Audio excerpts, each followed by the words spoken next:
Bhagavan Ramana Maharishi.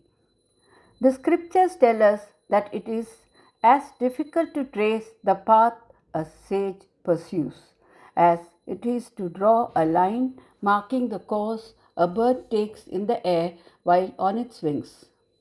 Most humans must be content with a slow and laborious journey towards the goal, but a few are born adepts, flying non-stop to the common home of all beings. The Supreme Self, mankind takes heart when such a sage appears, and though unable to keep pace with him, feels uplifted by his presence and has a foretaste of the felicity before which worldly pleasures fade into nothing. Countless people who went to Tiruvannamalai during the lifetime of Maharishi Sri Ramana had this experience. They saw in him a sage without the least touch of worldliness, a saint of matchless purity, a witness to the eternal truth of Vedanta. It is not often that a spiritual genius of Sri Ramana's magnitude visits this earth, but when such an event occurs, all humanity benefits and a new era of hope opens before it. About 30 miles south of Madurai is a village, Tiruchuli by name, with an ancient Shiva temple about which two great Tamil saints, Sundaramurti and Manikya Vachakar, have sung. In this sacred village, there lived in the latter part of the 19th century an uncertified pleader, Sundaram Iyer, with his wife Alagammal. Piety, devotion, and charity characterized this ideal couple. Sundaram Iyer was generous even before beyond his means. Alagammal was an ideal Hindu wife. On the 30th of December 1879, to them was born Venkataraman, who later became to be known to the world as Ramana Maharishi. It was an auspicious day for Hindus, the Ardra Darsanam day. On this day, every year, the image of the dancing Shiva, Nataraja, is taken out of the temples in procession to celebrate the divine grace of the Lord who made his appearance before such saints as Gautama, Patanjali, Vyagrapada, and Manika Vachakar. In the year 1879, on the Ardra day, the Nataraja image of the temple at Tiruchuli was taken out with all the attendant ceremonies, and just as it was about to re-enter, Venkataraman was born. There was nothing markedly distinctive about Venkataraman's early life. He grew up just an average boy. He was sent to an elementary school in Tiruchuli and then for a year's education to a school in Dindigul. His father died when he was 12 years old. This necessitated moving to Madurai with the family to live with his paternal uncle, Subbayar. There he was sent to Scott's Middle School and then to the American Mission High School. He was not at all serious about his studies, an indifferent student, but as he was a healthy and a strong lad, his schoolmates and other companions were afraid of his strength. Any time some of them had any grievance against him, they would dare play pranks with him only when he was asleep. In this extremely deep sleep, he was rather unusual. He would not know of anything that happened to him during sleep. He would be carried away or even beaten without his waking up in the process.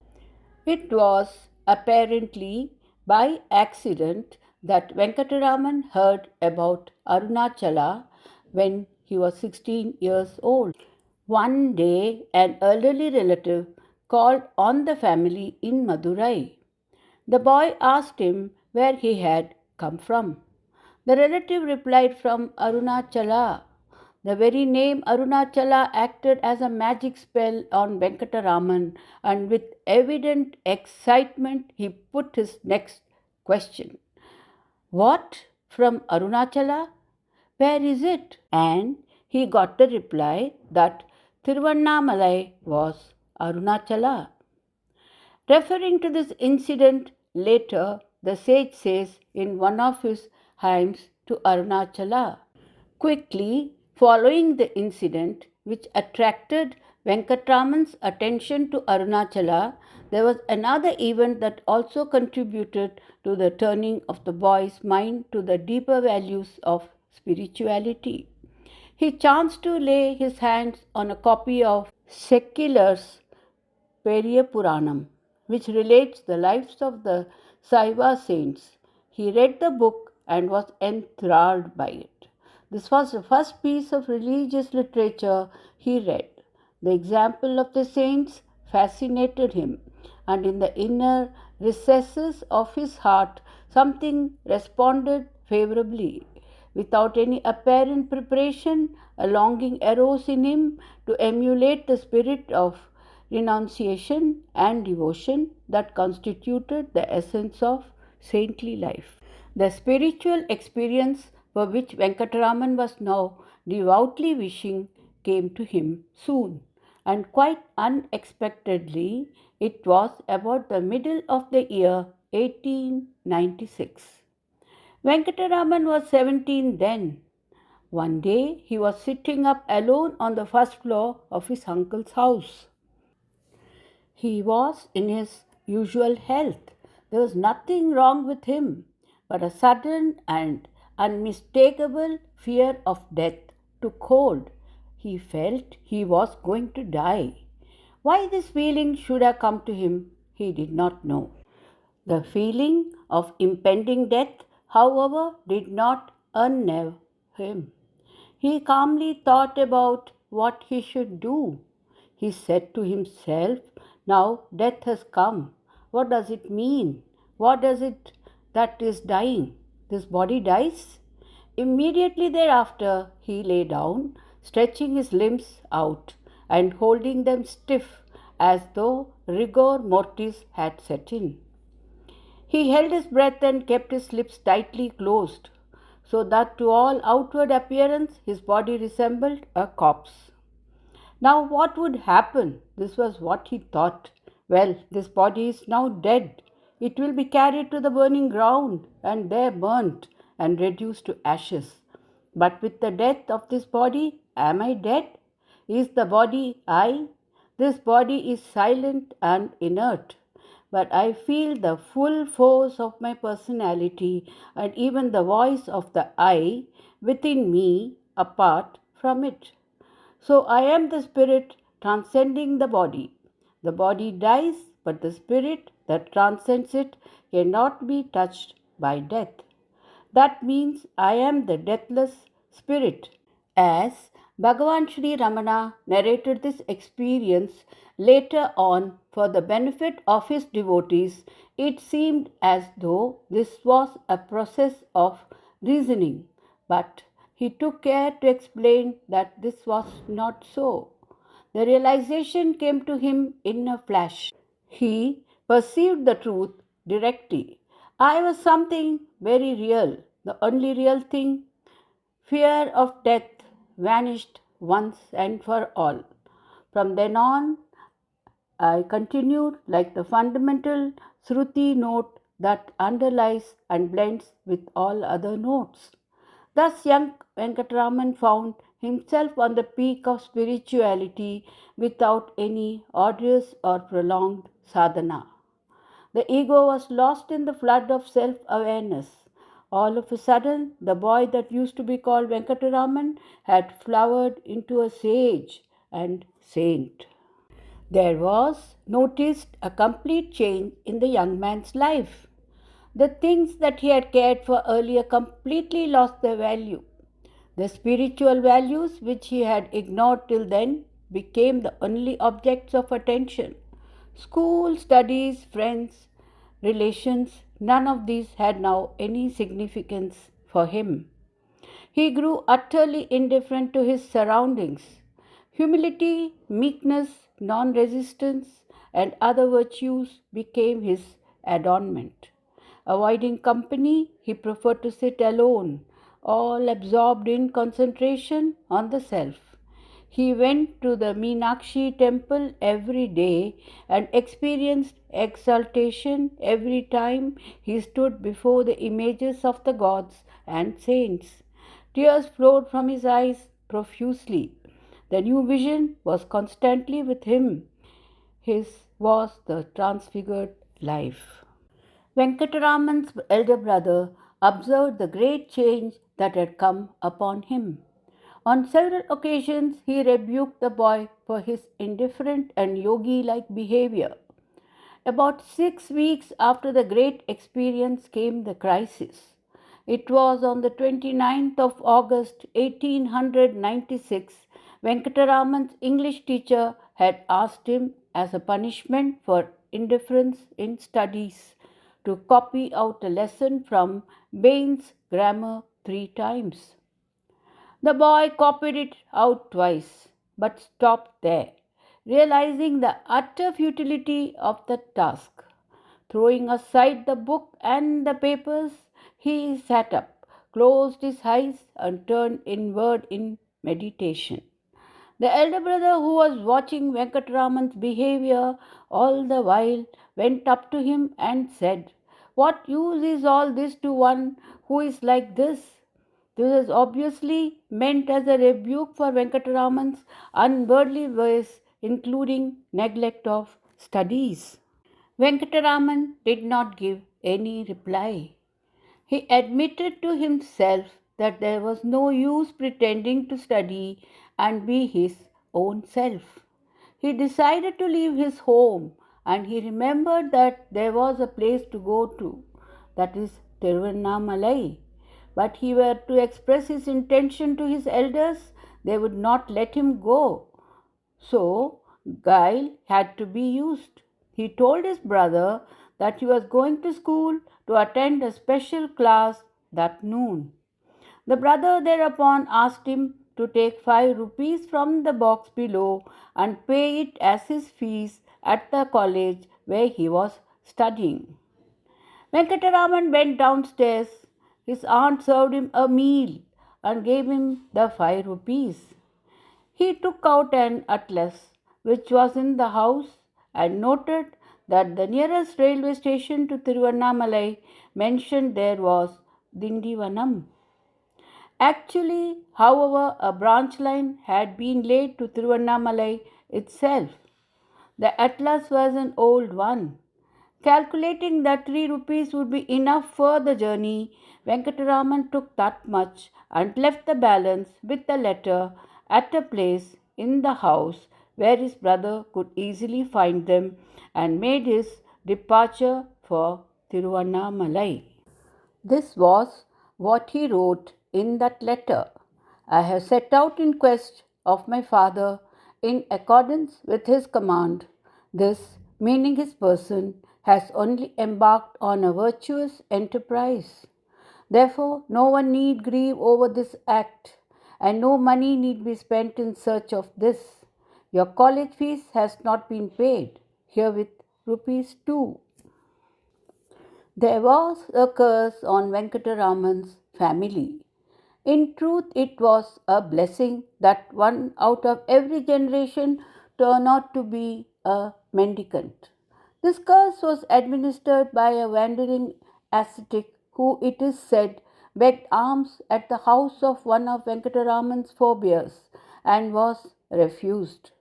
A paternal uncle of Sundaram Iyer's became a sannyasin. So did Sundaram Iyer's elder brother. Now it was the turn of Venkataraman, although no one could have foreseen that the curse would work out in this manner. This passion found lodging in Venkataraman's heart, and he became a parivrajaka.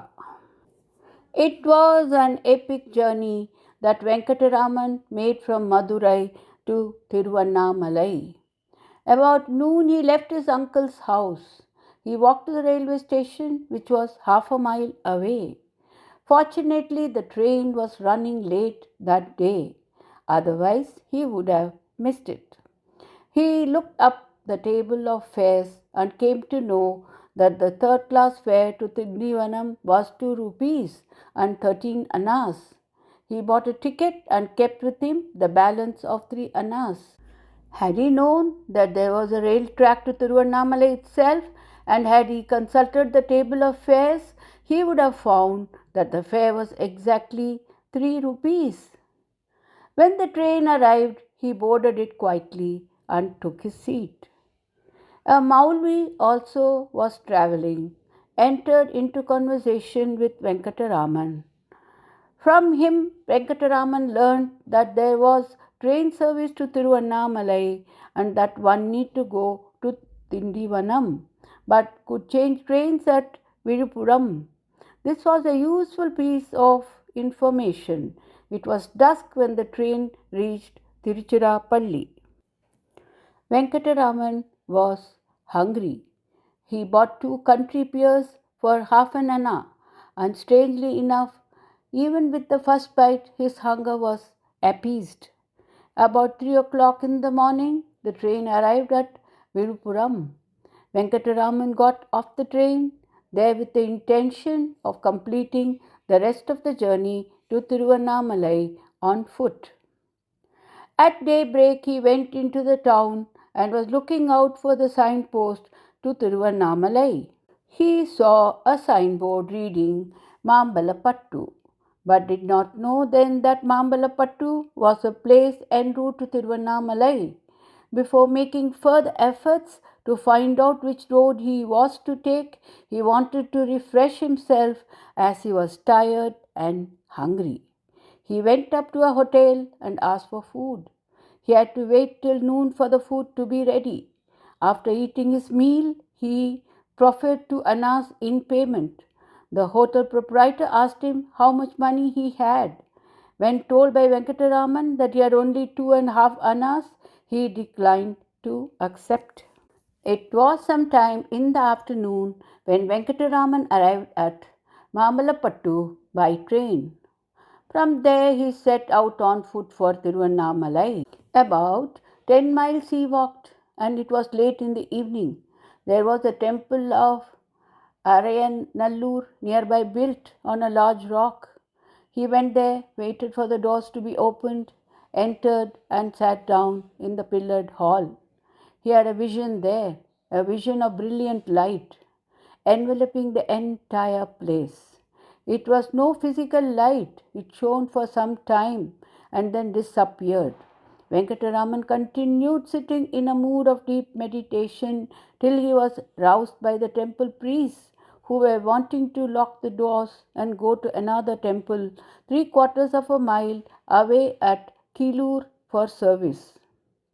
Venkataraman followed them, and while inside the temple, he got lost in samadhi again.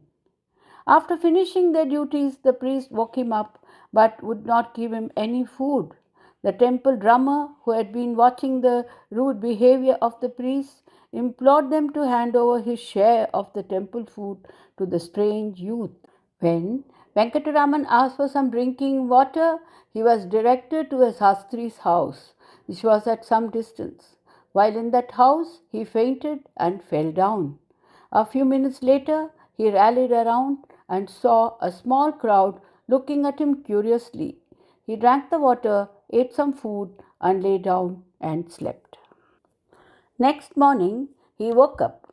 It was the 31st of August, 1896, the Gokulashtami day, the day of Sri Krishna's birth. Venkataraman resumed his journey and walked for quite a while. He felt tired and hungry, so he wished for some food first, and then he would go to Tiruvannamalai by train if that was possible. The thought occurred to him that he could dispose of the pair of gold earrings he was wearing and raise the money that was required. But how was this to be accomplished? He went and stood outside a house which happened to belong to one of Muthu Krishna Bhagavatar. He asked the Bhagavatar for food and was directed to the housewife.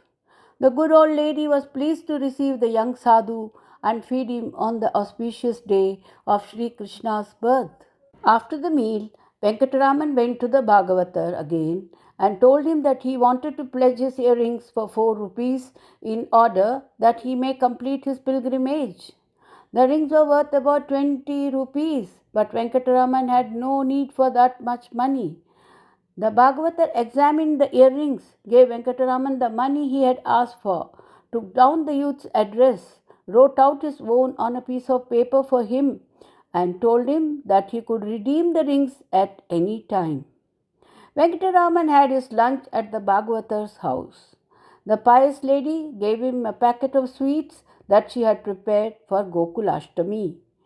Venkataraman took leave of the couple, tore up the address the Bhagavatar had given him, for he had no intention of redeeming the earrings, and went to the railway station.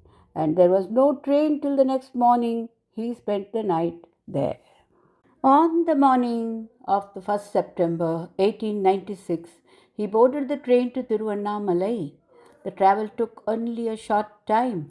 Alighting from the train, he hastened to the great temple of Arunachaleshwara. All the gates stood open, even the doors of the inner shrine. The temple was then empty to all the people, even the priests. Venkatraman entered the sanctorium, and as he stood before his father Arunachaleshwara, he experienced a great ecstasy and unspeakable joy. The epic journey had ended. The ship had come safely to port. The rest of what we regard as Ramana's life, this is how we shall call him hereafter, was spent in Tiruvannamalai. Ramana was not formally initiated into sannyasa. As he came out of the temple and was walking along the streets of the town, someone called out and asked whether he wanted his tuft removed. He consented readily and was conducted to the Ayyankulam tank where a barber shaved his head. Then he stood on the steps of the tank and threw away into the water his remaining money. He also discarded the packet of sweets given by the Bhagavatar's wife. The next to go was the sacred thread he was wearing. As he was returning to the temple, he was just wondering why he should give his body the luxury of a bath when there was a downpour which drenched him. The first place of Ramana's residence in Tiruvannamalai was the great temple. For a few weeks he remained in the 1,000-pillared hall. But he was troubled by urchins who pelted stones at him as he sat in meditation. He shifted himself to obscure corners and even to an underground vault known as Patala Lingam. Undisturbed, he used to spend several days in deep absorption. Without moving, he sat in samadhi, not being aware of even the bites of vermin and pests. But the mischievous boys soon discovered the retreat and indulged in their pastime of throwing potsherds at the young Swami. There was at the time in Tiruvannamalai a senior Swami by name Seshadri. Those who did not know him took him for a madman. He sometimes stood guard over the young Swami and drove away the urchins. At long last, he was removed from the pit by devotees without his being aware of it and deposited in the vicinity of a shrine of Subramanya. From then on, there was someone or other to take care of Ramana. The seat of residence had to be changed frequently. Gardens, groves, shrines, these were chosen to keep the Swami. The Swami himself never spoke. Not that he took any vow of silence. He had no inclination to talk. At times, texts like Vasishtam and Kaivalya Navanitam used to be read out to him. A little less than 6 months after his arrival at Tiruvannamalai, Ramana shifted his residence to a shrine called Guru Murtam at the earnest request of its keeper, a Tambirana Swami. As days passed and as Ramana's fame spread, increasing numbers of pilgrims and sightseers came to visit him. After about a year's stay at Gurumurtam, the Swami, locally he was known as Ramana Swami, moved to a neighboring mango orchard. It was here that one of his uncles, Nelliyappa Iyer, traced him out. Nelliyappa Iyer was a second grade leader at Mana Madurai. Having learned from a friend that Venkataraman was then a revered sadhu at Tiruvannamalai, he went there to see him. He tried his best to take Ramana along with him to Mana Madurai, but the young sage would not respond. He did not show any sign of interest in the visitor. So Nelliyappa Iyer went back disappointed to Mana Madurai. However, he conveyed the news to Alagammal, Ramana's mother. The mother went to Tiruvannamalai accompanied by her eldest son. Ramana was then living at Pavalakundru, one of the eastern spurs of Arunachala. With tears in her eyes, Alagammal entreated Ramana to go back with her. But for the sage there was no going back. Nothing moved him, not even the wailings and weepings of his mother. He kept silent, giving no reply. A devotee who had been observing the struggle of the mother for several days requested Ramana to write out at least what he had to say. The sage wrote on a piece of paper, quite in an impersonal way, thus: in accordance with the prarabdha of each, the one whose function it is to obtain makes each to act. What will not happen will never happen. Whatever effort one may put forth, and what will happen will not fail to happen, however much one may seek to prevent it. This is certain. The part of wisdom, therefore, is to stay quiet. Disappointed and with a heavy heart, the mother went back to Mana Madurai. Some time after this event, Ramana went up the hill Arunachala and started living in a cave called Virupaksha after a saint who dwelt and was buried there. Here also the crowds came, and among them were a few earnest seekers. These latter used to put him questions regarding spiritual experience or bring sacred books for having some points explained. Ramana sometimes wrote out his answers and explanations.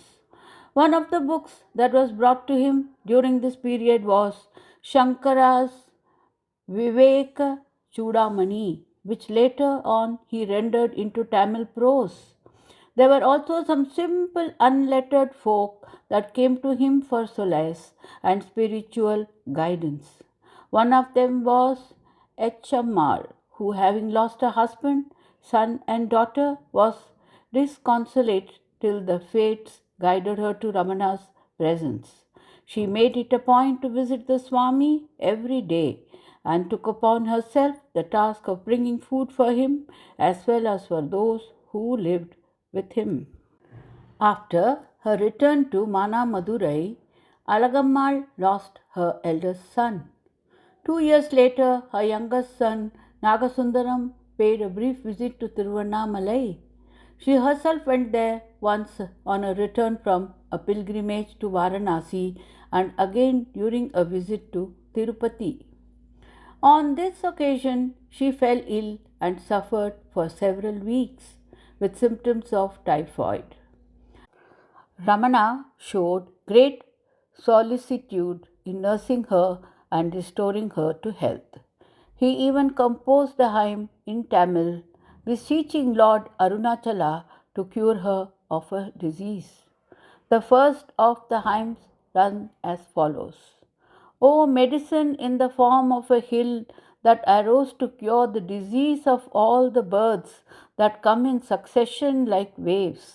O Lord, it is thy duty to save my mother, who regards thy feet alone as a refuge, by curing her fever.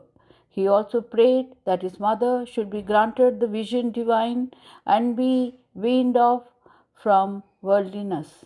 It is needless to say that both the prayers were answered.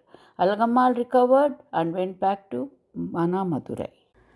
But not long after she returned to Tiruvannamalai, a little later followed her youngest son, Nagasundaram, who had in the meanwhile lost his wife, leaving a son.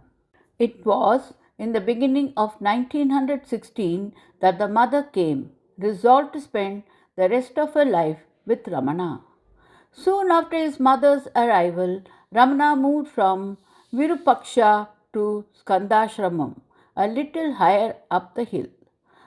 The mother received training in intense spiritual life.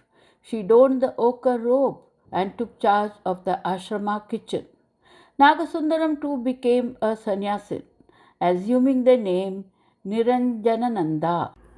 Among Ramana's devotees, he came to be popularly known as Chinna Swami, the younger Swami. In 1920, the mother grew weak in health and ailments incidental to old age came to her. Ramana tended her with care and affection and spent even sleepless nights sitting up with her. The end came on May 19, 1922, which was the Bahulana Swami Day in the month of Vaisakha. The mother's body was taken down the hill to be interred. The spot chosen was at the southernmost point between Palitirtham tank and the Dakshinamurti Mandapam. While the ceremonies were being performed, Ramana himself stood silently looking on. Niranjanananda Swami took his residence near the tomb. Ramana, who continued to remain at Skandasramam, visited the tomb every day. After about 6 months, he came to stay there, as he said later on, not out of his own violation, but in obedience to the divine will. Thus was founded the Ramanashramam. A temple was raised over the tomb and was consecrated in 1949. As the years rolled by, the ashrama grew steadily, and people not only from India but from every continent of the world came to see the sage and receive help from him in their spiritual pursuit. In 1903, there came to Tiruvannamalai a great Sanskrit scholar and savant, Ganapati Sastri, known also as Ganapati Muni because of the austerities he had been observing. He had the title Kavyakanta, one who had poetry at his throat, and his disciples addressed him as Nayana, Father. He was a specialist in the worship of the Divine Mother. He visited Ramana in the Virupaksha cave quite a few times. Once in 1907, he was assailed by doubts regarding his own spiritual practices. He went up the hill, saw Ramana sitting alone in the cave, and expressed himself thus: "All that has to be read, I have read. Even Vedanta, Shastra, I have fully understood. I have done japa to my heart's content. Yet I have not up to this time understood what tapas is.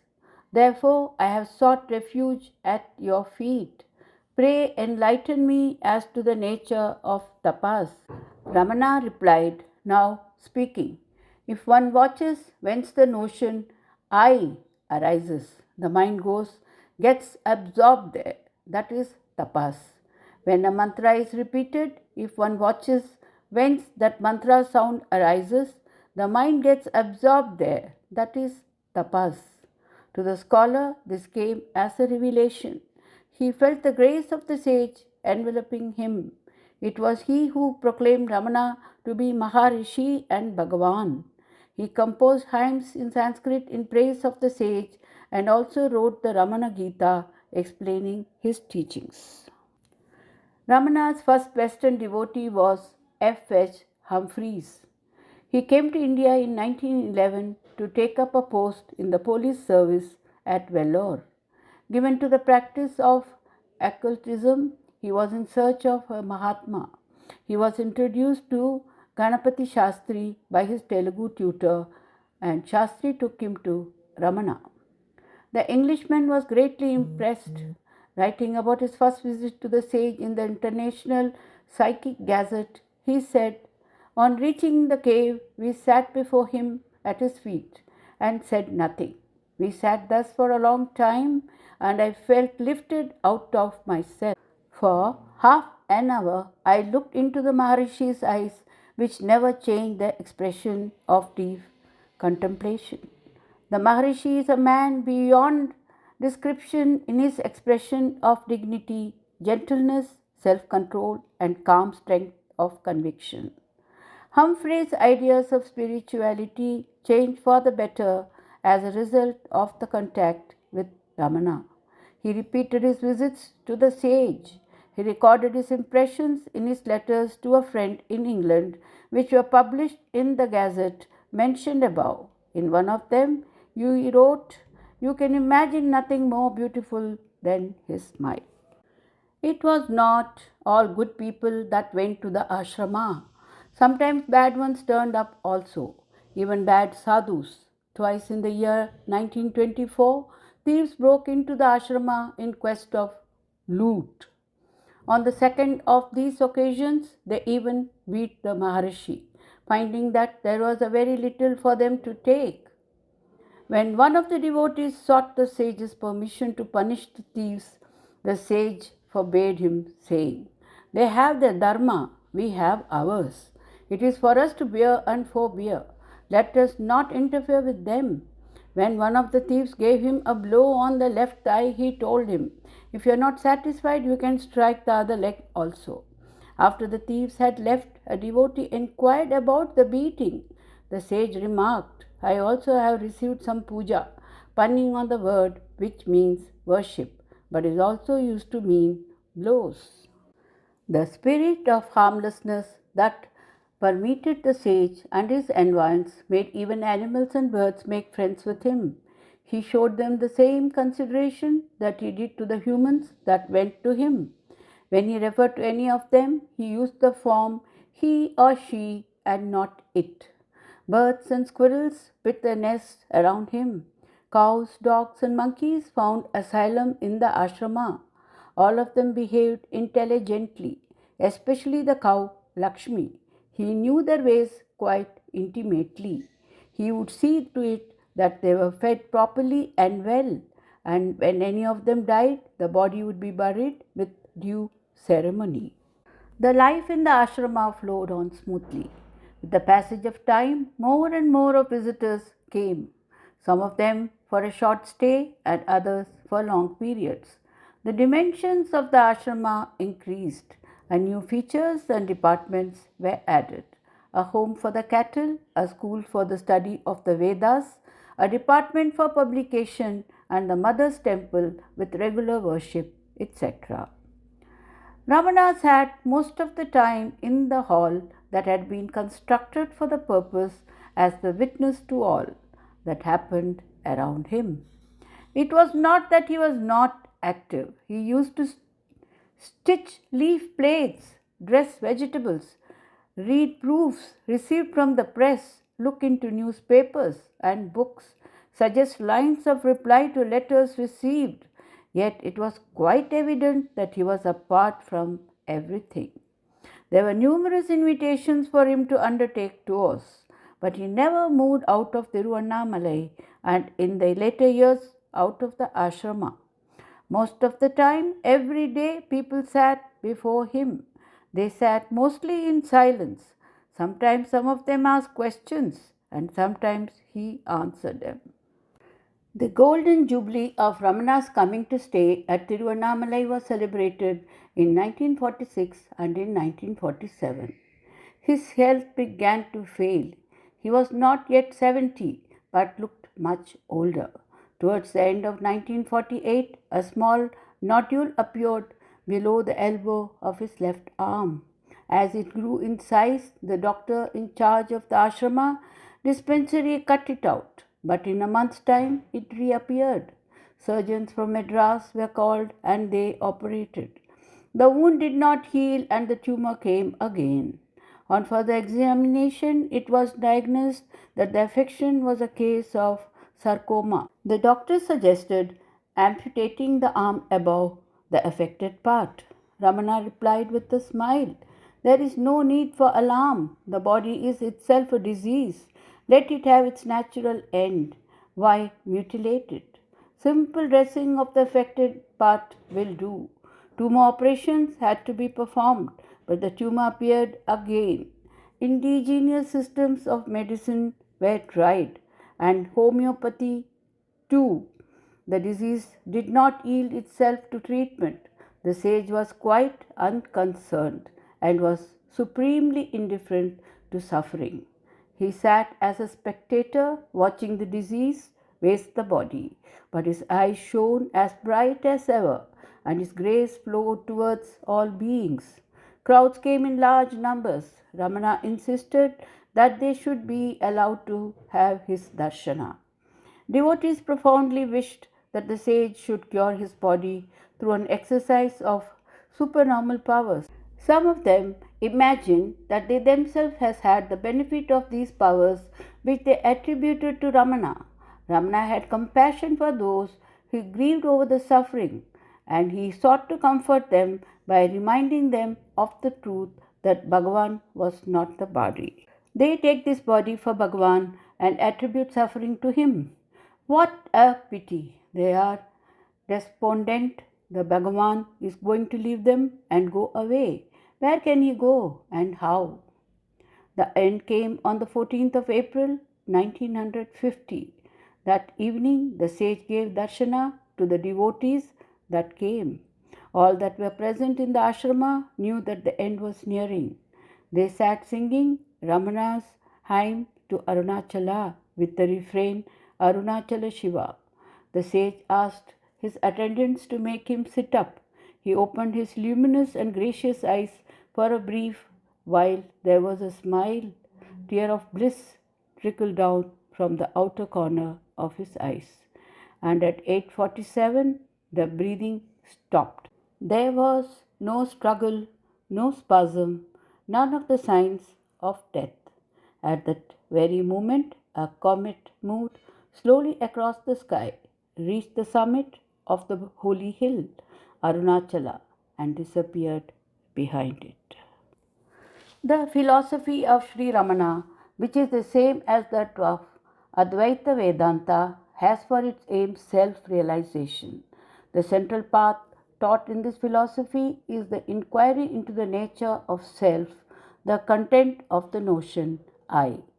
Ordinarily, the sphere of the I varies and covers a multiplicity of factors. But these factors are not really the I. For instance, we speak of the physical body as I. We say, I am fat, I am lean, etc. It will not take long to discover that this is a wrong usage.